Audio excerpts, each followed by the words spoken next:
Introduction. Hello and welcome. In today's lecture, we will explore one of the most important DC to DC power converters, the buck converter. A buck converter is widely used in power electronics to efficiently step down voltage while maintaining high efficiency. Let's break it down step by step. Definition and purpose. A buck converter is a DC to DC converter that reduces the input voltage to a lower output voltage. For example, if we have 12 volts input and need 5 volts output for a microcontroller, a buck converter is the perfect choice. Basic working principle. The buck converter works using a combination of a switch, usually a MOSFET or transistor, a diode, an inductor, and a capacitor. The switch rapidly turns on and off, controlling the current flow. The inductor stores energy when the switch is on and releases it when the switch is off. The capacitor smooths out the voltage, resulting in a stable DC output. Modes of operation.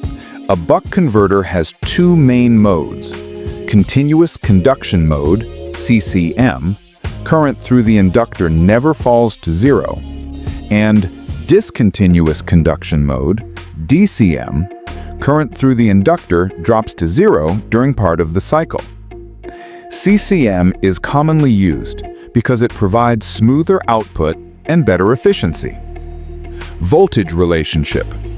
The output voltage of a buck converter is controlled by the duty cycle of the switch. The equation is Vout equals D times Vn, where D is the duty cycle, the ratio of the on time of the switch, to the total switching period. Applications. Buck converters are everywhere. Power supplies for microcontrollers and digital circuits, laptop chargers, battery management systems, renewable energy systems, and automotive electronics. They allow us to step down voltages efficiently without wasting much energy as heat. Conclusion. In summary, the buck converter is a highly efficient DC to DC step-down converter. By using a switch, diode, inductor, and capacitor, it regulates voltage for countless electronic devices. Understanding its working principle is key for anyone studying power electronics. Thank you for watching, and stay tuned for more lectures on power electronics.